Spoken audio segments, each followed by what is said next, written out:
గత 9 రోజుల పాటుగా దేవి నవరాత్రులు పూర్తి చేసుకొని అమ్మవారు అనేక రూపాల్లో ప్రజలకి దర్శనమిస్తూ భక్తులందరూ కూడా భక్తి శ్రద్ధలతోటి అమ్మవారిని దర్శించుకున్న తర్వాత నేడు ఈ రోజు విజయదశమి కావడంతో భక్తులందరూ కూడా దేవాలయాలకి తిరుగుతూ తమ యొక్క మొక్కులను కొలువు తీర్చుకునేందుకు దేవాలయంలోకి వచ్చారు. అందరు భక్తులందరూ కూడా భక్తి శ్రద్ధతో అమ్మవారిని పూజించుకుంటూ తమ యొక్క ఈ యొక్క సంవత్సరం ఈ జీవితంలో అందరికీ సుఖ సంతోషాలతో బతుకు ఇదే విధంగా తమ కుటుంబాలు కూడా సుఖ సంతోషంతో జీవించాలని చెప్పేసి అమ్మవారిని కోరుకుంటున్నటువంటి పరిస్థితులు మనకు కనపడుతున్నాయి. ఇప్పటికే దేవాలయానికి ఉదయం నుంచే భక్తులందరూ కూడా అనేక మంది కూడా రావడం కూడా జరుగుతున్నటువంటి నేపథ్యం అయితే కనపడుతుంది. ఈ నేపథ్యంలోనే ఇక్కడికి సంబంధించినటువంటి దేవాలయానికి వస్తున్నటువంటి ప్రజలందరినీ దృష్టిలో పెట్టుకుని దేవాలయానికి సంబంధించినటువంటి దేవాలయ అర్చకులు కావచ్చు, అదేవిధంగా దేవాలయం సంబంధించిన కమిటీ ఏదో కమిటీ పెద్దలు కూడా భక్తులకి ఎలాంటి అసౌకర్యాలు ఏర్పడకుండా సౌకర్యవంతమైనటువంటి ఏర్పాట్లు పూర్తి చేస్తున్నారు. అమ్మవారిని కూడా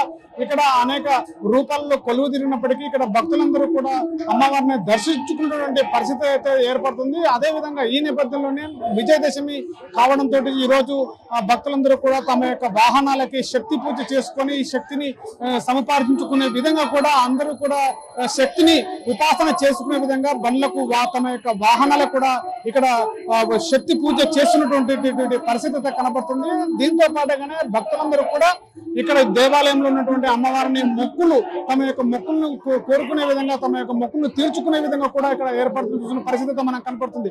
మనం చూడొచ్చు, విజువల్స్ లో చూడొచ్చు. పూర్తిగా ఇక్కడ అందరూ కూడా భక్తులందరూ కూడా ఉదయం నుంచి కూడా తమ యొక్క కోరికలు తీర్చుకునేందుకు ఇక్కడ ఏర్పాట్లు అయితే పూర్తి చేస్తున్నారు. అందరూ కూడా చాలా యొక్క దేవాలయానికి సంబంధించినటువంటి పూర్తి ఏర్పాట్లు కూడా చేసినటువంటి పరిస్థితి కనపడుతుంది. ఈ నేపథ్యంలోనే మనము ఈ రోజు విజయదశమి కావడంతోనే విజయదశమి రోజు దశమి ఈ రోజు సాయంత్రము శమి పూజ పూర్తి చేసుకుని శమి యొక్క పూజలో ఉన్నటువంటి జమ్మి చెట్టుకు పూజ చేసుకున్నటువంటి పరిస్థితి ఉంటుంది. ఈ జమ్మి చెట్టుకు సంబంధించిన ఆకు పత్రాలు ఏవైతే ఉన్నాయో ఈ పత్రాలను ఒకరికొకరు అందించుకొని ఒకరికొకరు రక్ష అనే విధంగా ఉన్నటువంటి పరిస్థితి కనపడుతుంది. ఈ శమి వృక్షాన్ని కూడా అందరూ కూడా పూజ చేసుకొని మహాభారతంలో చెప్పినట్టుగా ఉన్నటువంటి పాండవులు కౌరవులు కూడా ఇక్కడికి పూర్తి చేసుకున్న తర్వాత నేపథ్యంలోనే అర్జునుడు శమి వృక్షం పైన తమ యొక్క ఆయుధాలను పెట్టుకొని ఆయుధాలకు పూజ చేసినటువంటి పరిస్థితి. ఇలాంటి శమి ప్రకారాలను కూడా ఒకరికొకరు తీసుకొని ఒకరికొకరు రక్షగా ఉండేటువంటి ఒక ఆనవాయితీ కూడా పురాణ కాలం నుంచి కూడా మనకు ఉన్నటువంటి ఈ నేపథ్యంలో ఈ రోజు విజయదశమి కావడంతో ఈ సంవత్సరం మొత్తం కూడా విజయం సాధించాలి అని చెప్పేసినటువంటి భక్తులు కోరుకున్నటువంటి పరిస్థితి.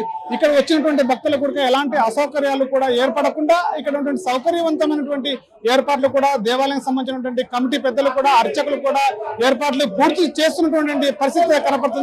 ఇది ఉమ్మడి మహబూబ్నగర్ జిల్లా వ్యాప్తంగా కూడా ప్రతి దేవాలయంలో కూడా తమ యొక్క ఆయుధ పూజ చేసుకుంటూ వాహనాలకు కూడా శక్తి పూజ చేసుకుంటూ దేవాలయాలన్నీ కూడా భక్తులతో కిటకిటలాడుతున్నటువంటి పరిస్థితి కనపడుతుంది. ప్రస్తుతం మహబూబ్నగర్ జిల్లాలో కూడా ప్రతి దేవాలయంలో భక్తులందరూ కూడా తమ యొక్క మొక్కులను తీర్చుకునే విధంగా ఈ సంవత్సరం మొత్తం విజయం సాధించాలని చెప్పేసి కోరుకున్నటువంటి పరిస్థితి అయితే ఇక్కడ కనపడుతుంది. అసలైన తొలి వెలుగు.